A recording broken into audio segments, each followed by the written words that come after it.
তা কী উদ্দেশ্য কী? ব্যবসায়ী সম্প্রদায়কে ধ্বংস করে দেওয়া, ইন্ডাস্ট্রিকে ধ্বংস করে দেওয়া? বলে দেন, ডিক্লেয়ার করে দেন, we don't want industry in the country. বলে দেন, আমরা ঘর গুছিয়ে ফেলবো, আমরা সব কিছু বেচে কিনে দিয়ে আমরা ব্যাংকের লোন শোধ করে আমরা যা পারি সে দিনমজুরি করি আর অন্য কিছু করব। আমরা একটা সুন্দর বাংলাদেশ, সম্ভাবনাময় যে বাংলাদেশ আছে সেটা গড়ে তুলতে পারি, পোটেনশিয়ালিটিস আছে।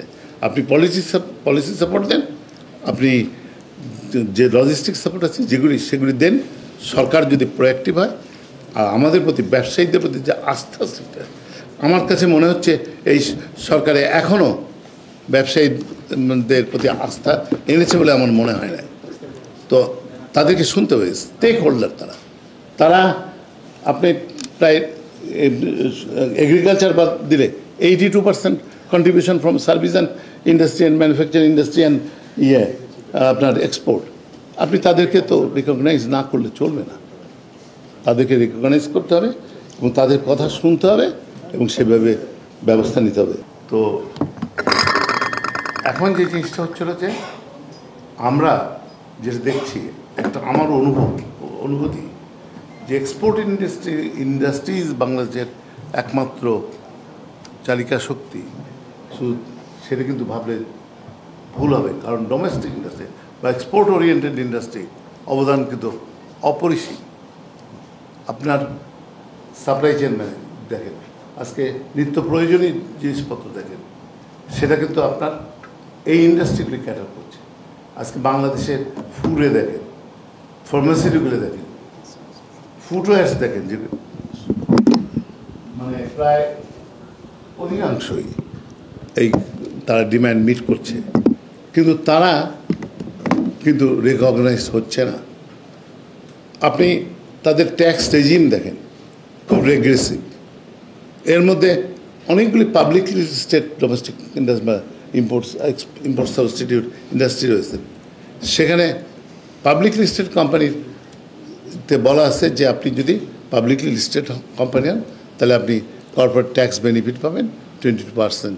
সেটা আপনি জানেন যে এমনও পাবলিক লিস্টেড কোম্পানি আছে তার ইফেক্টিভ ট্যাক্স মোর দেন 50%, কারণ ট্র্যাঙ্কেটেড, মানে ট্যাক্সের সোর্স কেটে দিয়ে সেটা ফাইনাল করা হচ্ছে।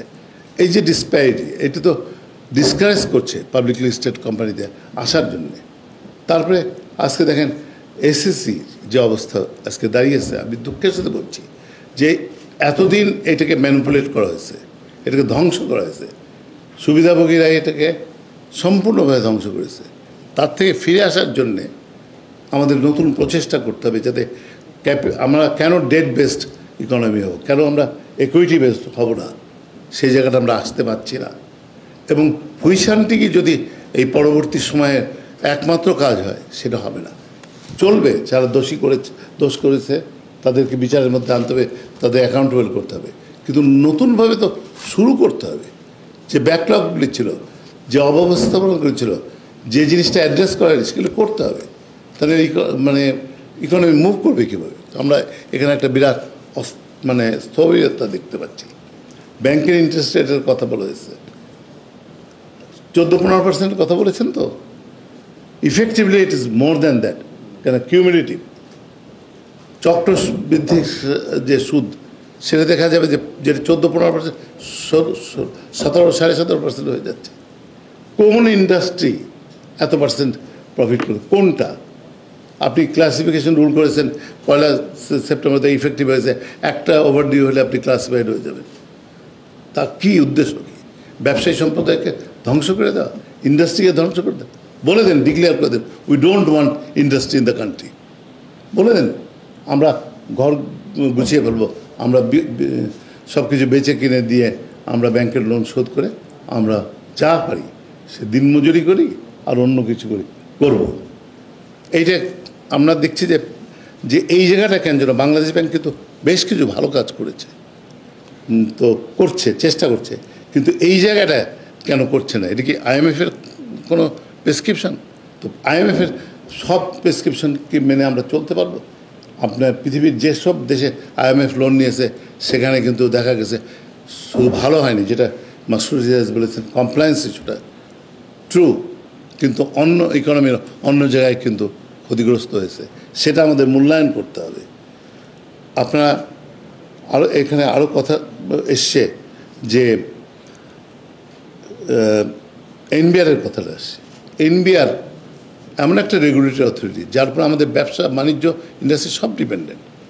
আপনি কাস্টমস হাউসগুলির যে অবস্থা দেখেন, চিরঙে দেখেন, অন্য জায়গায় দেখেন, যেভাবে দুর্বৃত্তায়ন করা হয়েছে, কারণ হচ্ছে যে আমি একটা ইন্ডাস্ট্রি করি 20 বছর জন্য একটা মাল একই এইচএস করে আনছি, এখন সেটাকে এইচএস কোড চেঞ্জ করে বলা হলো যে এটাকে ফাইন পেনাল্টি করতে হবে 400%, এবং তার মধ্যে তাদের নিজস্ব কিছু দাবি দেওয়া রয়েছে যেটা আমি বলতে চাই না। এটার অন্যতম কারণ হয়েছে যেটা ব্যাড পলিসি, যে ইনসেন্টিভ দেওয়া, যারা মানে এইভাবে বর্ধিতভাবে নেবে তাদের একটা ইনসেন্টিভ দেয়। এইটা কিন্তু তাদেরকে যে সুবিধা করেছে তারা ওইভাবে, এটা একটা আর একটা দুর্নীতি, সেটা দিয়ে তারা হোয়াইট মানি করছে, এবং তা করে তারা আবার শেয়ার মার্কেট ম্যানিপুলেশন করে বিত্ত তৈরি করছেন। তার নজির আমি নাম উল্লেখ করতে চাই না, রয়ে গেছে, আপনারা সবাই জানেন। তো এনবিআরে গত আমার মনে হয় 10 বছরের মধ্যে কোনো ব্যবসায়ী ঠিকমতো তাদের কথা বলতে পেরেছে কিনা জানি না, তার প্রধানের সাথে আপনারা কেউ দেখা করতে পেরেছেন কিনা জানি না। তো আজকে এনবিআরের রিফর্মসটা অত্যন্ত ইম্পর্ট্যান্ট। আর 6টা রিফর্মস কমিটি করা হয়েছে। কেন এনবিআরের রিফর্মসের কমিটি একটা করা হবে না? কারণ টোটাল ফিসক্যাল পলিসি আমি মনে করি বিভিন্ন ব্যত্যয় রয়েছে, বিভিন্ন সমস্যা রয়েছে। আপনার ট্যাক্স জিডিপি রেশিও 8%। কেন আমরা সমৃদ্ধির দেশে চলে গেছি? আমাদের আগের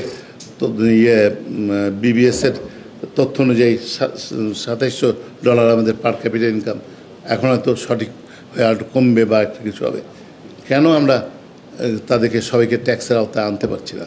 কারণ একটা মধ্যবিত্ত তো গড়ে উঠেছে, স্ট্রং একটা গড়ে উঠেছে, যাদের পারচেজিং পাওয়ার বেশি, তাদের কিন্তু আমরা ট্যাক্সের মধ্যে আনতে পারছি না। যারা 40 লক্ষ ট্যাক্স দেন মানে টিনের আন্ডারে, তারাই কিন্তু ক্রমাগত এই চাপ বহন করছে। এটা তো শুভ না। কেন আমরা ডিজিটালাইজেশন করতে পারলাম না? ঢাকা চেম্বারে উদ্যোগে এবং চিরং চেম্বারের উদ্যোগে আমরা প্রাইভেট সেক্টরে মধ্য 90-এর দশকে আমরা 2টা কাস্টমস হাউস চেষ্টা করেছিলাম ডিজিটালাইজেশন করার জন্য, পারিনি, কারণ মাইন্ডসেট এবং তারা চায়নি। আজ পর্যন্ত আমরা এটা অটোমেশন করতে পারিনি। আমরা আরেকটা করেছি যে আমরা আউটসোর্সিং করেছি। That is also wrong policy, কারণ সেখানে যে দুর্বৃত্তায়ন হবে না কে জানে। তো আমি মনে করি এই জিনিসগুলি দেখা দরকার। আমরা গ্যাসের কথা বলেছি, আনফর্চুনেটলি গ্যাস, কারণ আজকে বাংলাদেশের যে শিল্পায়ন হয়েছে, আপনি মধ্য 80 এবং আর্লি 90s যদি কথা চিন্তা করেন, তখন ন্যাশনাল গ্রিডে 3,500 মেগাওয়াট বিদ্যুৎ উৎপাদিত, whereas প্রাইভেট সেক্টরে ক্যাপটিভ পাওয়ারে তখন 2,000 মেগাওয়াট বিদ্যুৎ উৎপাদিত হতো। এবং আজকে যে শিল্পায়ন হয়েছে তার একটা বড় অবদান কিন্তু এখান থেকে। কিন্তু আমরা দীর্ঘদিন গ্যাস এক্সপ্লোরেশনে যাইনি। গ্যাস তো একটা ক্ষয়িষ্ণু জিনিস, কারণ হচ্ছে ক্রমান্বয়ে গ্যাসের রিজার্ভ কমবে ব্যবহারের সাথে সাথে, এটা তো চিরন্তন ব্যাপার, কিন্তু আমরা করিনি। আমরা বিরাট সমুদ্র জয় করেছি, কিন্তু অফশোর ড্রিলিংয়ের কোনো রকম প্রচেষ্টা বা উদ্যোগ আমরা নেইনি। এখন আমাদেরকে বর্ধিত মূল্যে এলএনজি এনে সেটাকে পূরণ করতে হবে, তাও আমরা কিন্তু ব্যবস্থাপনা করতে পারিনি। আমাদেরকে 2.5 বছর আগে বলা হলো যে ইন্ডাস্ট্রিতে আমরা সেভাবে গ্যাস দিতে পারবো না, যদি আপনারা রাজি থাকেন যে আমরা যে দামে গ্যাস কিনবো সেই দামে আপনার গ্যাস নিতে রাজি আছেন কিনা। তখন আমরা হিসাব করে দেখলাম যে 16 টাকাটা যদি আমরা 25 টাকায় নেই, তাহলে সরকারের খরচ সমান হয়। কিন্তু সরকার চাপিয়ে দিল 30 টাকা, হুইচ ইজ 100%। এর আগেও তো বেড়েছে। তখন আমাদের আশা কী ছিল? নিরবিচ্ছিন্ন গ্যাস পাবো, আমরা পাইনি।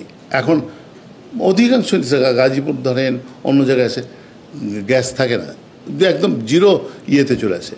এখন তার বিকল্প হিসেবে অনেকেই আমরা সিএনজি ব্যবহার করছিলাম।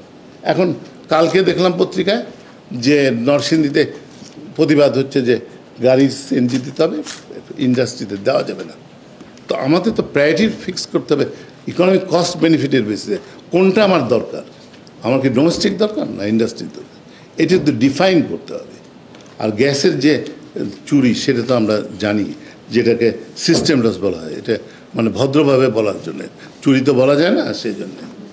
তো আমি মনে করি আজকে দীর্ঘ আলোচনা হয়েছে, আমি আজকের এই আলোচনা আসার জন্য এবং আশরাফ আমাকে আমন্ত্রণ জানার জন্য আমি সবাইকে ধন্যবাদ জানাই।